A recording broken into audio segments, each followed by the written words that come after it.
a realizar esta investigación.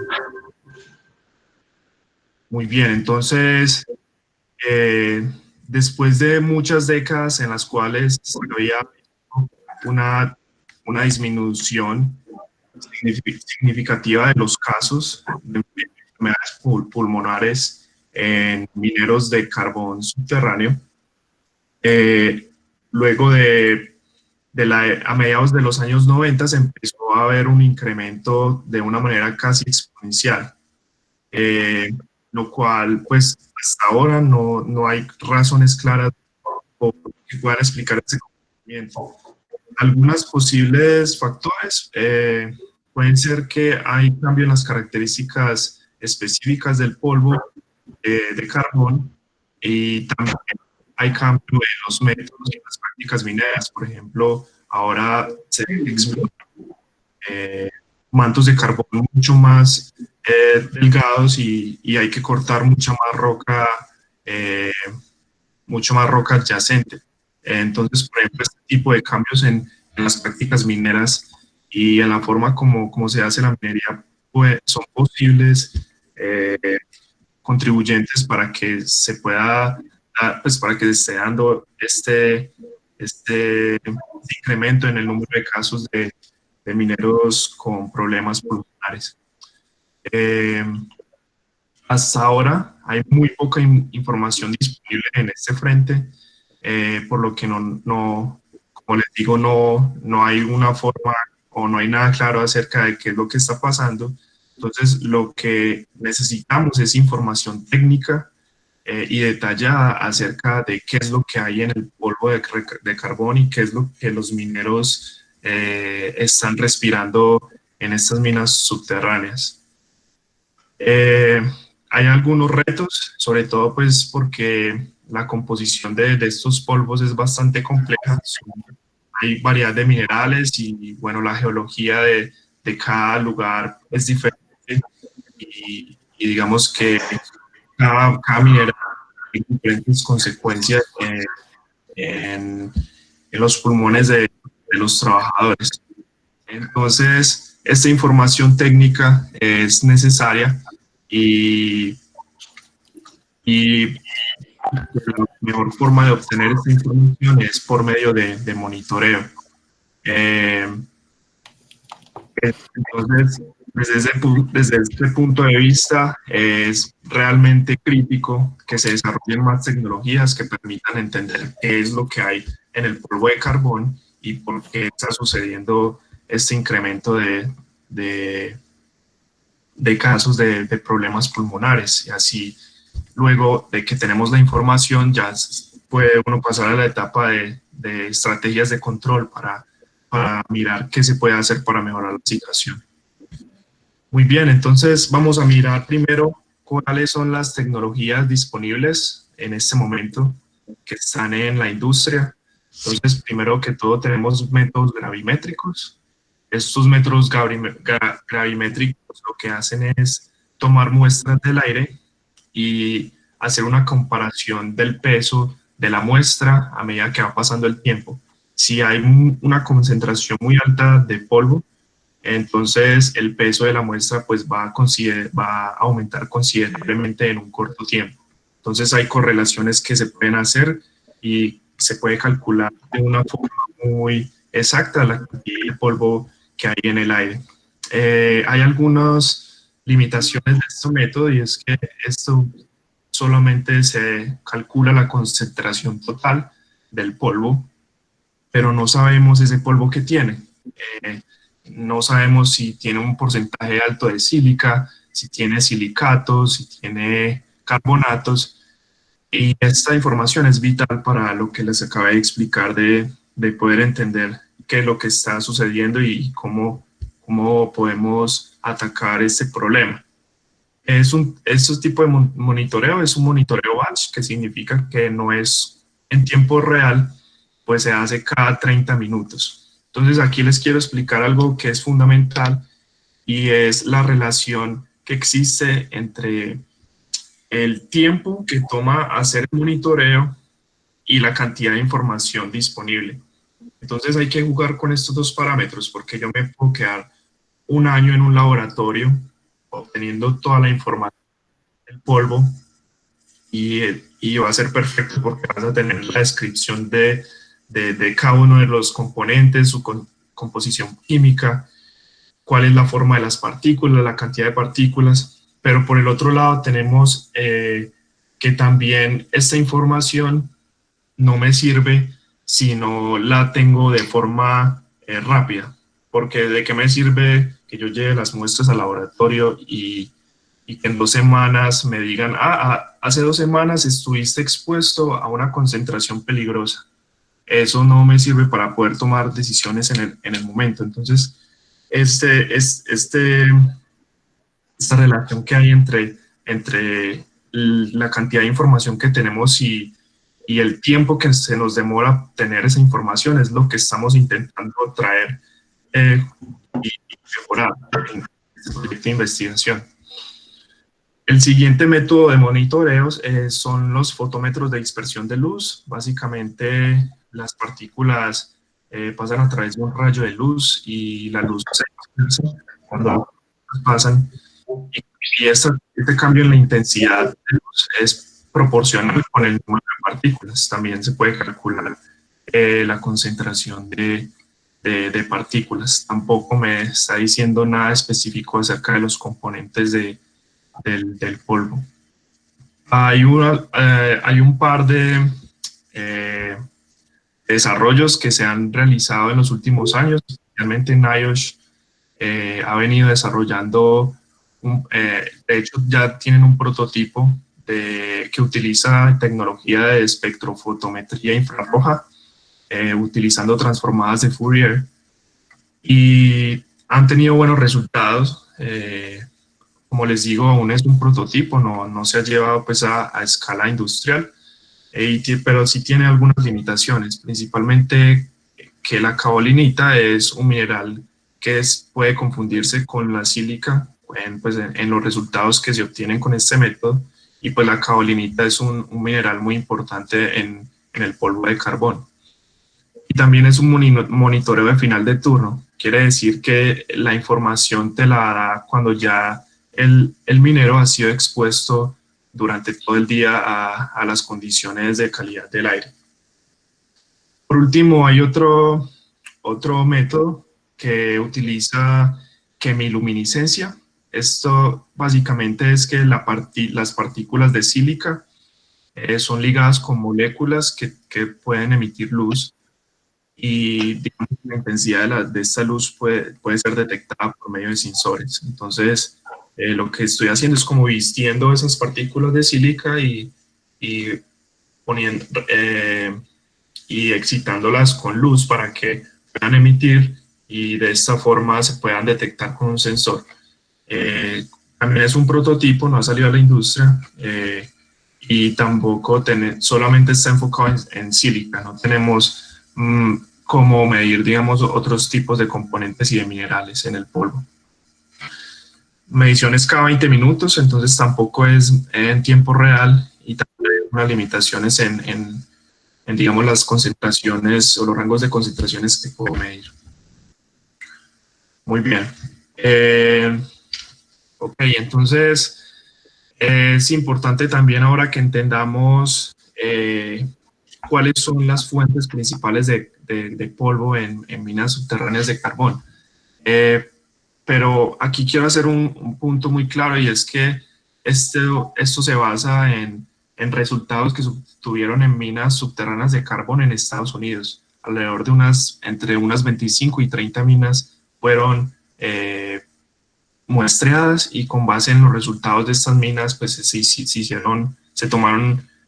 se obtuvieron estos resultados. Sin embargo, no quiere decir que eso se cumple en cada mina de carbón en cualquier lugar. Entonces, en el grupo de investigación se llegó a la conclusión que, en general, el polvo de carbón se puede clasificar en 3 tipos de partículas principales.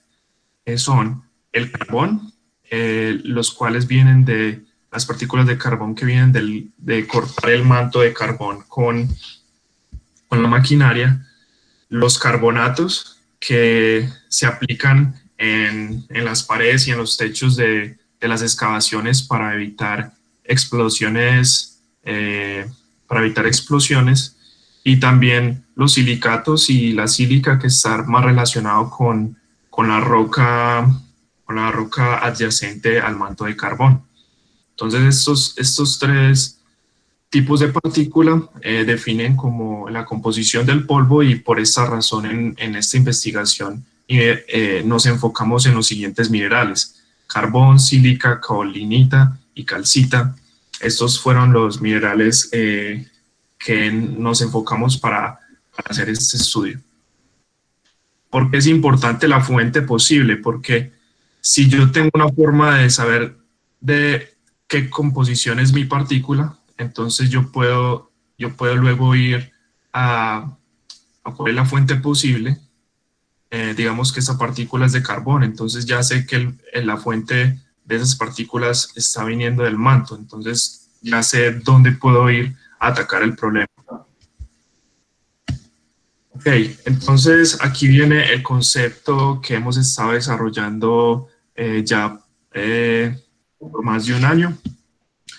Entonces, básicamente la pregunta es si podemos utilizar microscopía óptica y también procesamiento de imágenes para desarrollar un nuevo sistema de monitoreo.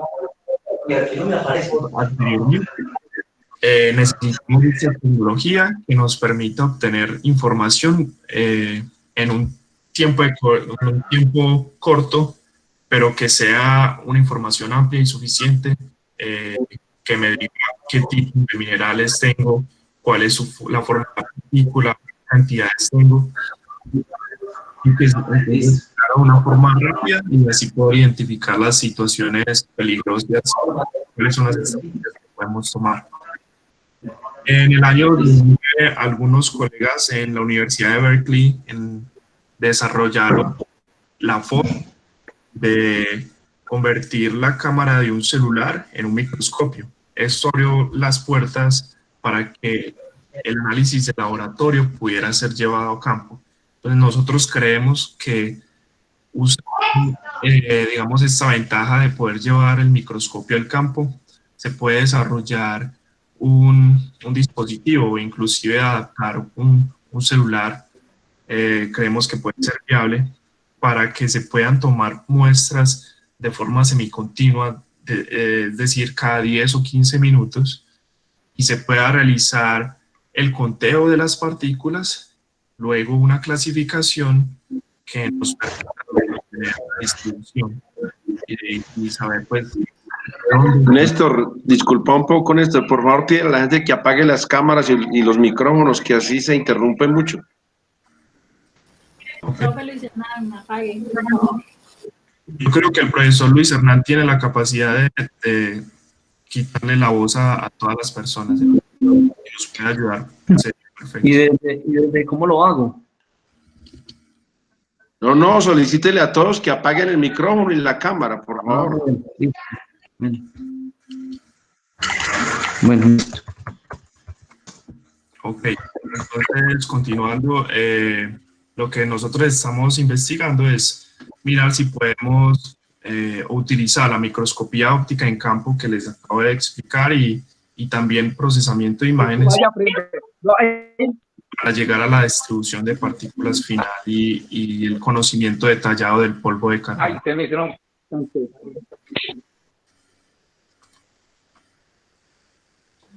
Muy bien.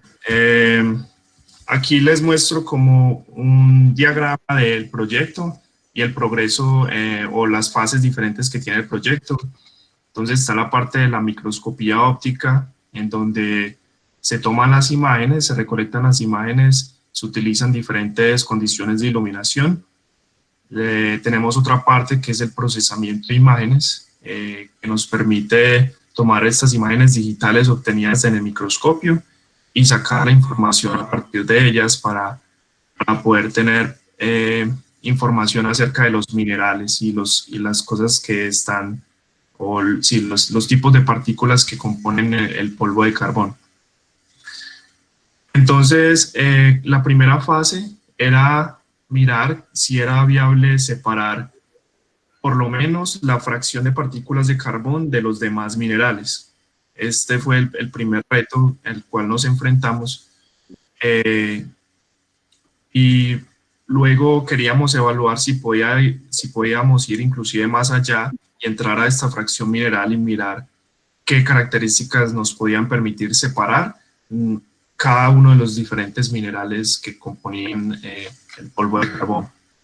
Entonces, una vez tenemos información de las partículas de carbón y las fracciones de los diferentes minerales que hay, podríamos obtener la información de los constituyentes, información específica en tiempo corto. Entonces, este es como el objetivo de este proyecto. Muy bien, entonces vamos a hablar un poco de los conceptos de microscopía óptica y luz polarizada para algunos que no están familiarizados con el tema. Esta metodología o esta tecnología se ha utilizado en otras aplicaciones que han permitido identificar partículas minerales. Por ejemplo, en petrografías se utiliza mucho en secciones delgadas para poder identificar minerales debido a las propiedades ópticas. Entonces, queremos nosotros mirar cómo aplica esto, porque nosotros no tenemos secciones delgadas, sino que tenemos partículas redondeadas que son de pues, tamaños muy pequeños. Entonces, aquí tienen un par de imágenes que muestran una muestra que tiene carbón y minerales, y luego que tomamos la misma imagen pero en luz polarizada, vemos que todas las partículas de carbón no aparecen más en la imagen, pero las partículas minerales sí siguen en la imagen. Esto es, digamos que ese fue el gran primer paso para poder, digamos, hacer un conteo y una clasificación entre los minerales y las partículas de carbón. Pero entonces a mí me gustaría que pudiéramos entender bien por qué está pasando esto. Entonces necesitamos saber algunos conceptos y algunos fundamentos de óptica. Volviendo a cuando vimos física 3 de ondas y electromagnetismo, vamos a estudiar cuáles son los conceptos físicos que gobiernan, digamos, las propiedades ópticas de los cristales. Es muy sencillo, no se preocupen, simplemente imaginen que aquí tenemos un rayo de luz que viene viajando en el espacio. Él viene con muchas direcciones en las cuales está vibrando, y lo primero que hago es poner un filtro de polarización. Es un filtro de polarización, básicamente solo permite una sola dirección. De todas estas que veían acá anteriormente, solo escoge una que esté paralela a la dirección de orientación del filtro. Entonces, si yo pongo otro filtro de manera que sea perpendicular al primero, lo que en ningún rayo de luz va a poder pasar, porque esa orientación que yo deje pasar por el primero la estoy bloqueando con el segundo. Entonces no va a detectar partículas. ¿Qué pasa cuando hay una partícula de carbón? Entonces aquí entra a jugar el concepto de birrefringencia. Birrefringencia es muy sencillo, simplemente habla de un cristal de la dirección de la luz y que la luz se refracte en dos rayos diferentes. Antes era uno y luego van a ser dos. Luego de que la onda pase por la partícula van a ser dos. Entonces, en este ejemplo vemos que el carbón es un material birrefringente, que es isotrópico, por lo tanto no hay ninguna interacción de la luz con él y ella es normal, y lo que pasa es que cuando llega a la luz al segundo filtro tampoco puede pasar porque no hubo un cambio de dirección y no se detecta la partícula. Entonces, por eso podemos ver las partículas de carbón bajo luz polarizada. Pero ¿qué pasa cuando tenemos un mineral que es birrefringente? Básicamente, cuando la luz interactúa con el material, se separa en dos ondas con diferente magnitud y dirección de velocidad, lo que hace posible que algunas de estas, de estas ondas de luz puedan pasar a través de este filtro y pueda ser detectada la partícula. Sí.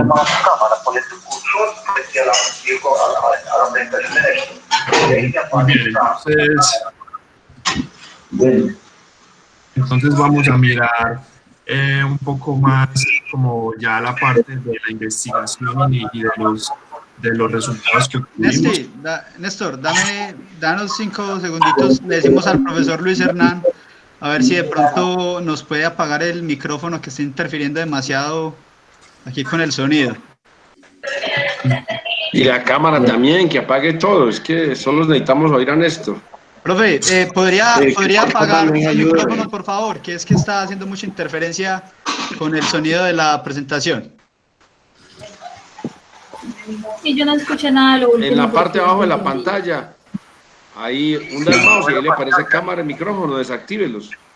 O puede hundir también Control D en el teclado, por favor.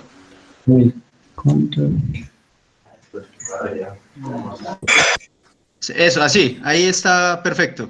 Muchas gracias, profe. ¿Me podría repetir el último pedacito que no se entendía por la interferencia?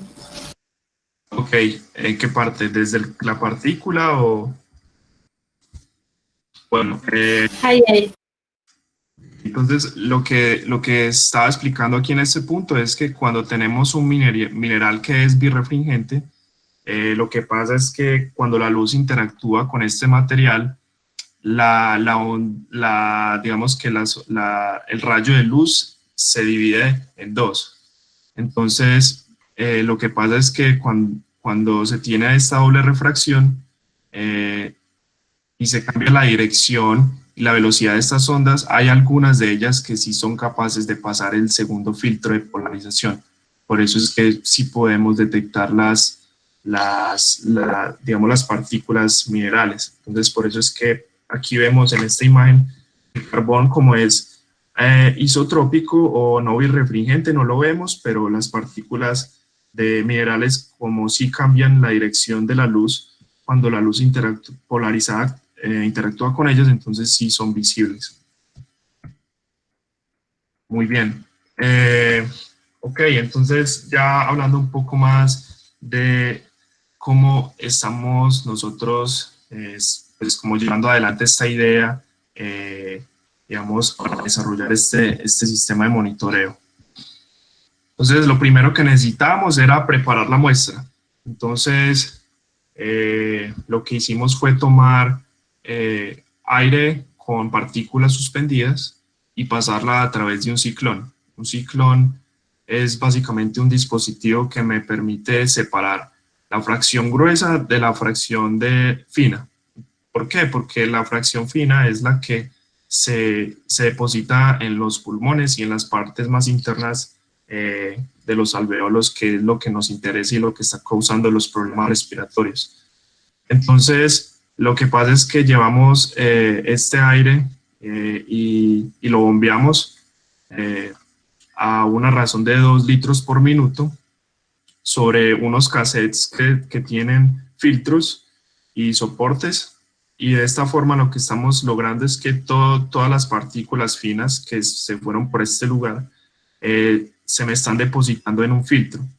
Entonces, en el centro de este filtro lo que hicimos fue poner una cobertura de vidrio pequeña para que luego pudiéramos llevar esta cobertura pequeña al microscopio y pues hacer el análisis y tomar las imágenes. Entonces, pues luego de tener esta muestra con el polvo preparada, entonces lo que se hizo fue llevarla al microscopio. Y este microscopio, que es un microscopio de luz polarizada Olympus BX53M, permite tomar, digamos, imágenes en 4 diferentes formas de iluminación. Entonces tenemos luz normal y luz polarizada, que ya la entendimos, y también tenemos luz transmitida y luz reflejada, que es simplemente la dirección por la cual está viajando la luz, si va desde arriba hacia abajo o desde abajo hacia arriba. Entonces, el analizador es el que nos permite cambiar entre los diferentes tipos de luz, ya sea normal o polarizada. Y entonces este fue el microscopio que se utilizó para tomar las imágenes. Entonces, para cada imagen se tomaron para cada muestra se tomaron 4 diferentes imágenes con esos diferentes propiedades. Bueno, los resultados preliminares.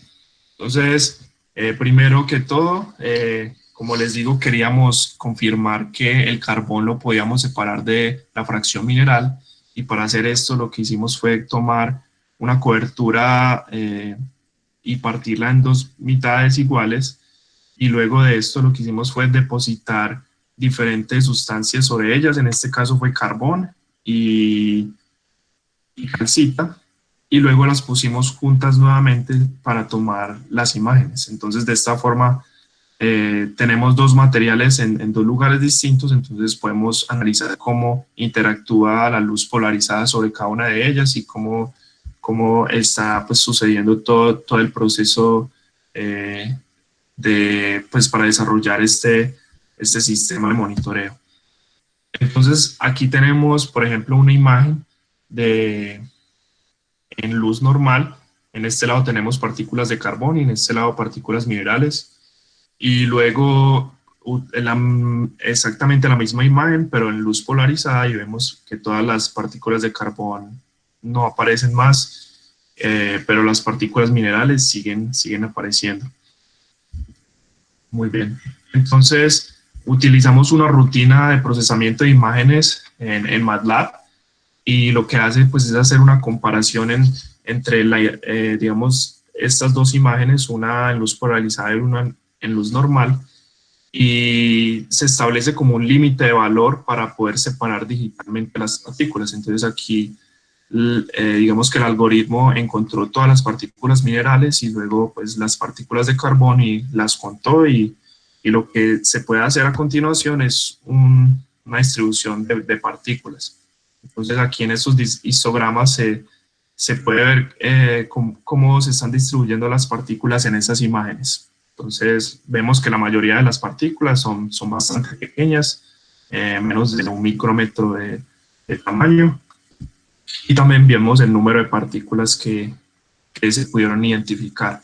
Entonces, hasta este punto que podemos decir que efectivamente pudimos completar la fase de la microscopía óptica, vemos que sí funciona, y también exitosamente pudimos separar la fracción mineral de la fracción de carbón. Entonces, ¿cuál es el siguiente paso? El siguiente paso es mirar qué tan viable es separar los minerales, esta fracción mineral, separarla en los diferentes minerales que la conforman. Entonces, para esto nos enfocamos en las formas de las partículas, el color de las partículas, y también otros, digamos que estuvimos buscando otros métodos que nos permitieran caracterizar esas partículas. Y entonces el primer paso fue intentar el color de las partículas. Entonces, muchos sabemos que cualquier imagen digital está compuesta en píxeles. Los píxeles son como la unidad más pequeña en una imagen. No sé si ustedes han tenido la oportunidad de darle zoom a una imagen, llega un límite en el cual empiezas a ver como unos cuadros que son de la misma dimensión. Esos son los píxeles. Entonces, estos píxeles en una imagen digital a color tiene cada píxel individual tiene valores numéricos. Entonces, digamos que en este caso tenemos que cualquier combinación de rojo, verde y azul me permiten obtener el color que estamos viendo pues en la imagen. Entonces aquí estamos haciendo un zoom de esta zona de acá y vemos que para estos píxeles tenemos diferentes valores de rojo, verde y azul, ¿sí? Entonces, primero quisimos encontrar las partículas, porque no nos interesa saber los valores de los píxeles que están en la parte oscura, sino que nos interesa saber los valores de color, pero dentro de las partículas. Entonces se creó una máscara binaria basado en el número de intensidad, en el cual las partes más oscuras tienen números cercanos a 0 y las partes más, digamos, más iluminadas tienen valores por encima de 200, 250 máximo. Entonces esto nos permite saber y establecer un límite en el cual no quiero ver ningún píxel que esté digamos en esta parte oscura. Luego que hicimos eso, luego de hacer eso, entonces procedimos a obtener los valores que estaban dentro de las partículas, los valores de los píxeles que estaban dentro de las partículas.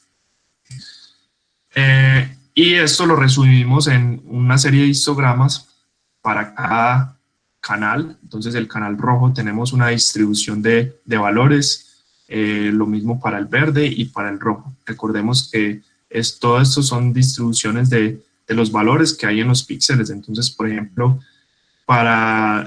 digamos que la mayoría de los píxeles aquí, más de 6.000 píxeles, tenían un valor entre 0 y 50. Entonces, lo mismo pasa para el verde y para el azul. Entonces, nosotros creemos que utilizar la forma y la distribución de estos valores en los píxeles de las partículas nos puede permitir diferenciar entre los diferentes minerales. Entonces, esto fue la primera hipótesis que hicimos para poder diferenciar los minerales. Entonces, lo que hicimos fue tomar estos valores. Por ejemplo, aquí tenemos la intensidad promedio, tenemos la intensidad en el pico máximo y también el número de píxeles, y cogimos estos valores y empezamos a jugar con ellos para encontrar relaciones que caractericen a los minerales. Entonces aquí ven cómo empezamos a jugar con los diferentes canales de color. Entonces, por ejemplo, en este caso tomamos el canal rojo y el canal verde, los dividimos entre sí y obtuvimos diferentes rasgos que creemos que podrían servir para identificar el mineral. Entonces, a la final fueron 12 rasgos en total que se derivaron de estas intensidades de los píxeles que estaban dentro de las partículas, y fueron los que se usaron para explorar la clasificación de los minerales.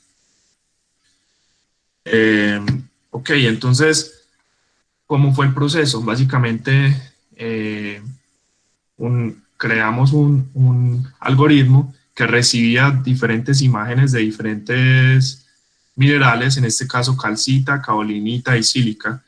Cada una de estas imágenes en las 4 condiciones de luz que vimos anteriormente, fueron todas entradas en una base de datos y se les extrajo los rasgos o los valores de los canales rojo, azul y verde de las partículas. Luego de eso intentamos encontrar cuáles eran esos rasgos que mejor clasificaban las partículas, y luego se graficaron en el espacio tridimensional. Muy bien, entonces, como les dije, este algoritmo en MATLAB lo programamos para encontrar cuál era la combinación de estos rasgos o las características que mejor nos permitía separar los minerales por color.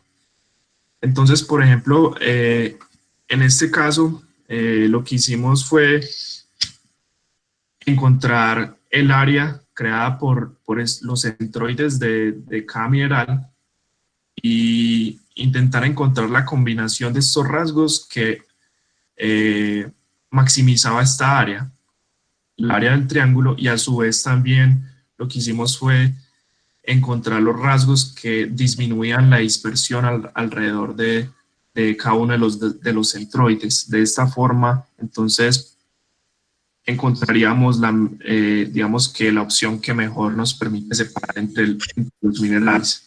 Entonces, en este caso encontramos que la luz transmitida polarizada, la luz transmitida no polarizada en los canales rojo-verde, rojo-azul, nos permiten hacer una buena clasificación. Entonces, en este punto del proyecto, entonces seguimos trabajando en la clasificación de las partículas minerales. Hasta ahora pues obtuvimos algunos resultados positivos. Vemos que sí es posible utilizar el color como método para separar las partículas, pero sin embargo queremos seguir enfocando nuestros esfuerzos en mirar qué otros rasgos, como por ejemplo la forma de las partículas, podría afectar la clasificación de estas. Entonces sigue en proceso esta parte del proyecto y bueno, hay varios planes para el futuro, para continuar. Pero primero entonces voy a hacer un resumen de todo lo que hablamos en esta presentación. Entonces, primero que todo vimos que las tecnologías de monitoreo actuales no son suficientes porque no se puede obtener información de una manera rápida y detallada. También vimos que las propiedades ópticas de los cristales pueden ser muy útiles para identificar minerales y que utilizando la microscopía de luz polarizada podemos diferenciar entre minerales y partículas de carbón. Esa fue la primera conclusión a la que llegamos. Y bueno, también podemos utilizar procesamiento de imágenes y la luz polarizada, y pues esto demuestra ser como bastante prometedor para poder desarrollar en el futuro este sistema de monitoreo de carbón. Entonces, como les decía ahora, en el futuro... ¿Dónde se tira la cámara y el sonido? ¿Cómo vuelvo a tirar la cámara y el sonido? Para lo que queremos hacer es explorar, como les dije, más factores que nos permitan caracterizar y ¿Le doy por fuera o al frente? Al frente. ¿A dónde está la presentación de Néstor? Ahí donde está sí. mostrándose la presentación. Sí. Ahí mueves el cursor. Listo. Pero no me da. Lo mismo que ese, si lo estás moviendo. Sí, no. Muévase por ahí. Sí. Coge el cursor y muévalo. Fijar en pantalla y ya aparece una cosa que no puedes... Ah, bueno, ya, listo. Ahí le aparece. Aló. Bueno, ahí ya lo tengo. Listo, Bueno. Aló, Néstor. Sí. Néstor, entonces pasamos a unos 5 minutos de preguntas. Voy a terminar la última idea. Listo. Bueno, pues, porque yo no le estaba escuchando ya. Ok. Entonces, para terminar, pues nosotros queremos comparar este método como forma de validación, porque pues esto nos está lanzando algunos resultados, pero digamos que aún así tenemos que comparar esto con otro método que nos diga, ok, los resultados que están obteniendo sí son coherentes. Entonces, lo que pensamos en el futuro es validar utilizando microscopía electrónica de barrido en las mismas muestras y podríamos comparar si estos resultados tienen sentido y son consistentes. También el siguiente paso es ya que identificamos cuáles son los factores o las características que nos dan mejor clasificación, entonces utilizar muestras compuestas de varios minerales, porque hasta este punto las hicimos con minerales separadamente, pero eso en realidad pues lo que ocurre es que en la mina de carbón no nos vamos a encontrar un polvo puro de calcita, vamos a tener una combinación de minerales. Por eso entonces el siguiente paso también es recolectar muestras compuestas y correr, digamos, el algoritmo y todo el análisis que se hizo para poder, digamos, hacer la clasificación y obtener resultados. Entonces, pues esto es como todo lo que tenía preparado para ustedes en este día y por favor, entonces ya podemos pasar a la parte de preguntas. Muchísimas gracias a todos por su tiempo y por escucharme.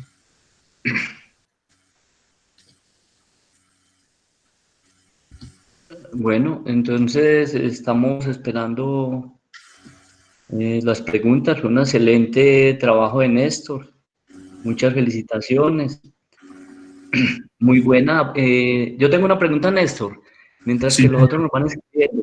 La pregunta es si esta metodología igualmente es aplicable también a minería del oro para estudiar el fenómeno de la silicosis.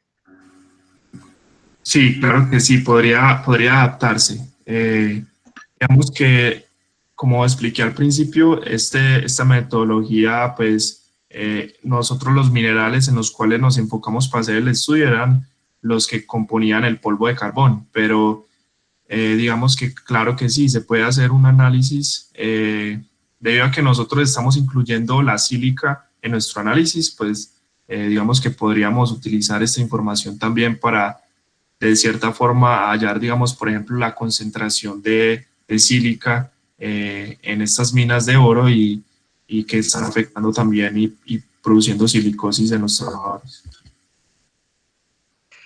Bueno, aquí hay una pregunta del presidente de la CCRR, el cual dice, Néstor, ¿cómo evidencias que se pueden caracterizar las formas de las partículas?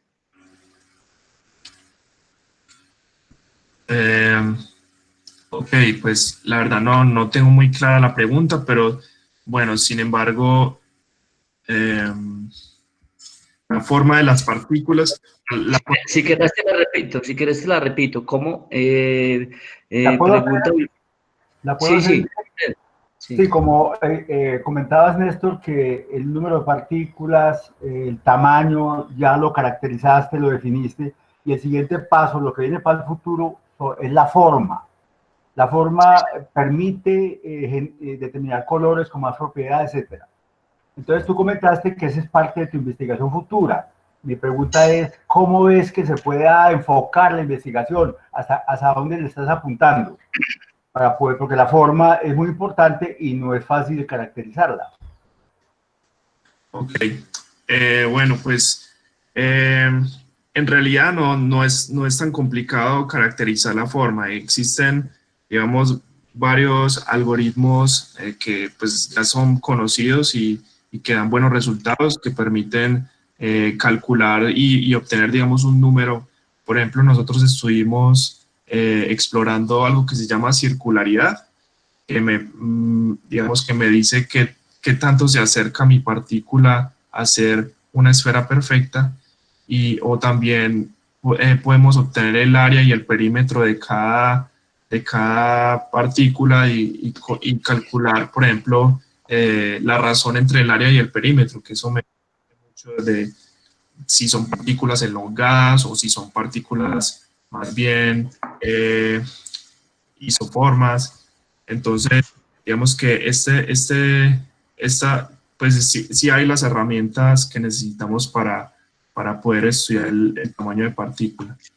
El tamaño de partícula, perdón, la forma de la partícula. La forma de la partícula también es muy importante porque es muy diferente cuando tú respiras una partícula de sílica muy angulosa que se puede incrustar fácilmente en los pulmones, a cuando te respiras una partícula que ya ha sido erodada y que es más redondeada, la cual el cuerpo puede, digamos, que procesar un poco mejor. Entonces, digamos que los pasos al futuro con la forma de las partículas, pues ya lo tenemos un poco claro, y sería más bien como empezar a explorar cuáles son estos valores para cada tipo de mineral, y yo esperaría, por ejemplo, que en partículas de sílica fueran mucho más angulosas debido pues a su mineralogía, o por ejemplo en partículas de calcita que su estructura atómica es más, pues que permite como agregados más circulares, podría decirlo de esa forma. Entonces sí podemos, digamos que seguir como adelante con este tema del tamaño de la partícula.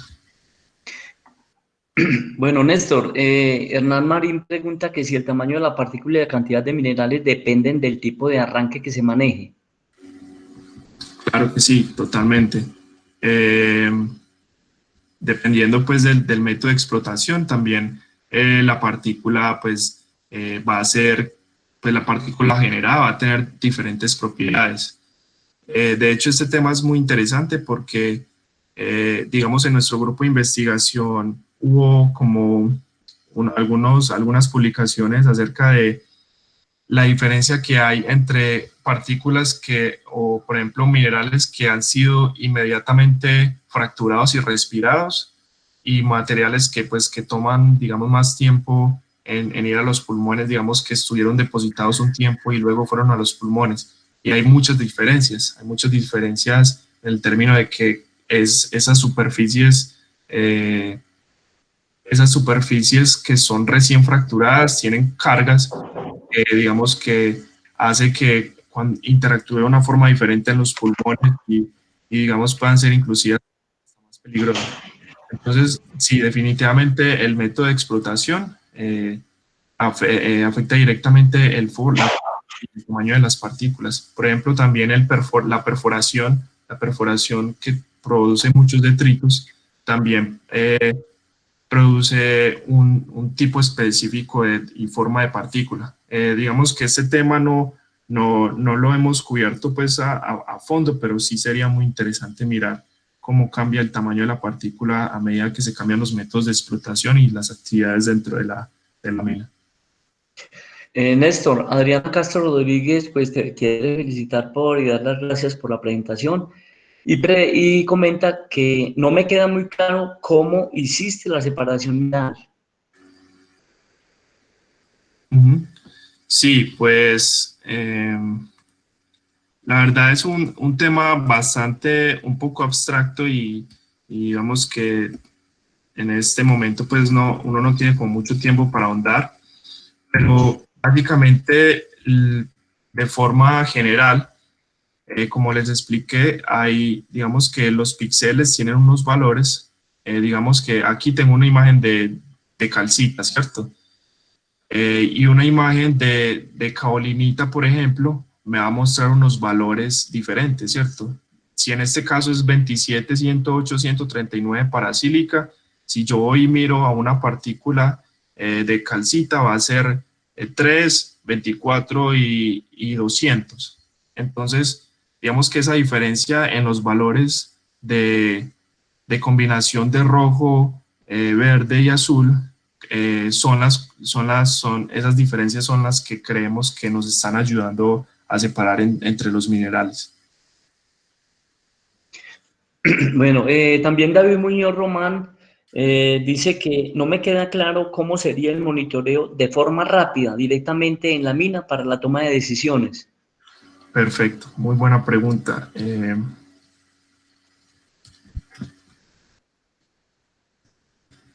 Bueno, entonces, como les expliqué pues en esta parte, digamos que eso es una ilustración muy sencilla de cómo sería el sistema monitoreo, cómo no lo pensamos.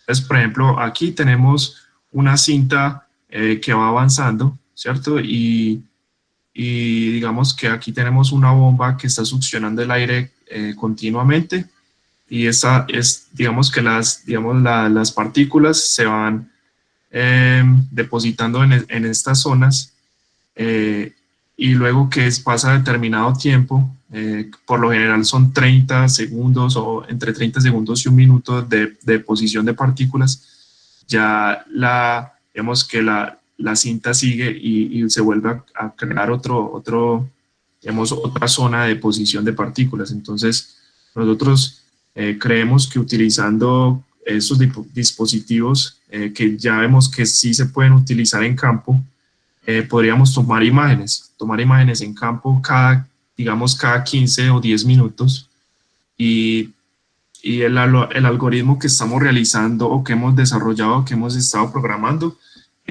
se podría compilar en una aplicación móvil o en algún software que me permita coger estas imágenes que tomo cada 10 minutos y procesarlas. Esto no toma pues según lo que los algoritmos que tenemos ahora son bastante rápidos y eso no dura más que fracciones de segundos en hacer todo el análisis y llegar a la clasificación. Entonces, digamos que cada 15 o 10 minutos podría tener información detallada de cuál es la composición del polvo, y entonces yo puedo ir atrás y decir, listo, si tengo una composición demasiado alta de silicatos o de sílica, entonces, ¿a dónde tengo que ir? Tengo que ir a las zonas donde se está cortando la roca adyacente al manto de carbón. Entonces, digamos que esa sería como desglosando el sistema de monitoreo de una forma como muy breve. Bueno, Néstor, hay una última pregunta ya que la hace Manuel Zacarías, que dice que son los valores de la intensidad de los colores en la imagen. No es una pregunta. No está como muy clara. Bueno, démosle la palabrita a José Raúl entonces, que fue José Raúl Velázquez, el líder de... Sí, soy Juan José. Me gustaría de pronto añadir una cosita. Este video, pues como ven, lo estamos grabando, y la idea, pues para que las personas que no pudieron acceder tengan acceso a esto, pues la idea es de pronto publicarlos en un canal de YouTube donde tengan acceso, digamos, a esta serie de conferencias. Ese sería el primer punto. Y el segundo punto es pues invitarlos el próximo miércoles 8 de abril a la conferencia o a la charla que va a dictar el ingeniero máster Manuel Barros acerca de simulaciones numéricas integradas con redes neuronales para la predicción de incendios en minas subterráneas también de carbón. Yo creo que serían los dos puntos principales, y la idea, digamos, es hacerles llegar estas grabaciones a través pues, de un canal de YouTube de la Asociación de Ingenieros de Minas. No sé si José tenga algo más para adicionar. Sí, bueno, para cerrar como conclusión, la idea es que se sigan desarrollando estas charlas cada semana, estén muy pendientes de toda la programación que se va a ir desarrollando cada semana para que ustedes puedan tener con antelación los links para que puedan acceder. Esta iniciativa se hizo a través de todos los estudiantes que estamos en Estados Unidos en estos momentos haciendo y desarrollando nuestros estudios de posgrado, y también a través de la SME y el grupo de jóvenes líderes que viene impulsando desde hace ya varios años actividades en Latinoamérica para que ustedes puedan seguir esa formación basada en conocimiento científico. Igual, muchísimas gracias por la asistencia y nos vemos en una próxima ocasión. Bueno, muy bien, entonces muchísimas gracias a todos los ingenieros e ingenieras y de diferentes personas que se unieron a este tipo de conferencias.